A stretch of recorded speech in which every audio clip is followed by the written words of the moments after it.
America's wanted war with Iran for a long time. A week of anti-government protests saw hundreds of people imprisoned and dozens dead. Tehran's accused the US, Israel, and Saudi Arabia of involvement, interference, not minding their own damn business. Call it what you will. It's not exactly rocket science, and there's been hints, and more importantly, history.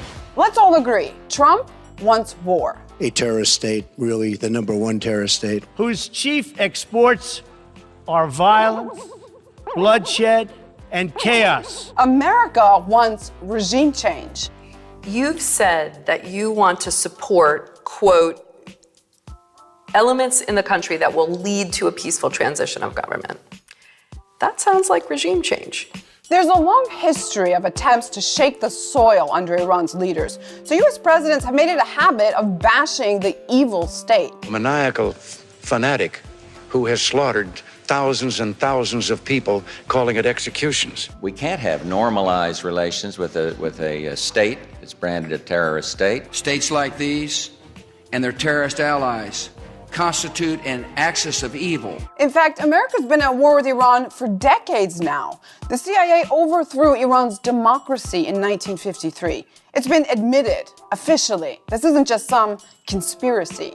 Washington then replaced the country's leader with the Shah, but they got what they least expected, the revolution of 1979. The country drowned in chaos, saw a surge of nationalism and sectarianism that gave birth to a regime they're now trying to bring down. Following the revolution, the CIA and the Reagan administration wanted to fix their mistakes, so they supported war against Iran and pitted their good friend Saddam Hussein against the axis of evil.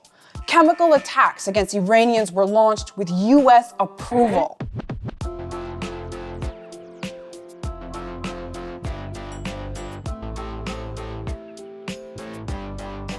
Over 500,000 people are believed to have died. And the plan failed.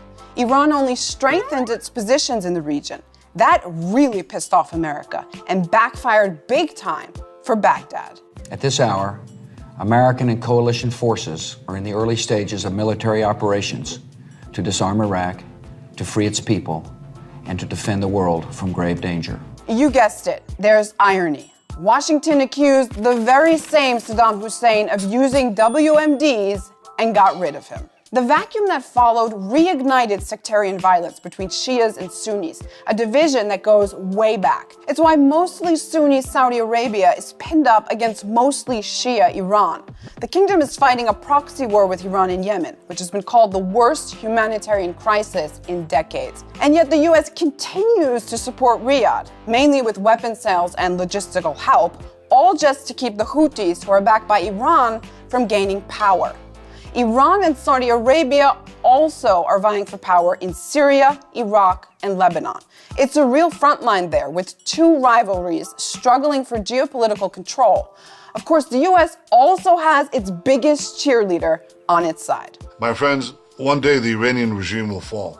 So Israel and the Saudis have America's back against Iran. That's the situation today. But it's been a long, destructive road through Iraq, Libya, and Syria to get here. This is a memo that describes how we're going to take out 7 countries in 5 years, starting with Iraq and then Syria, Lebanon, Libya, Somalia, Sudan, and finishing off Iran. This is actual planned foreign policy.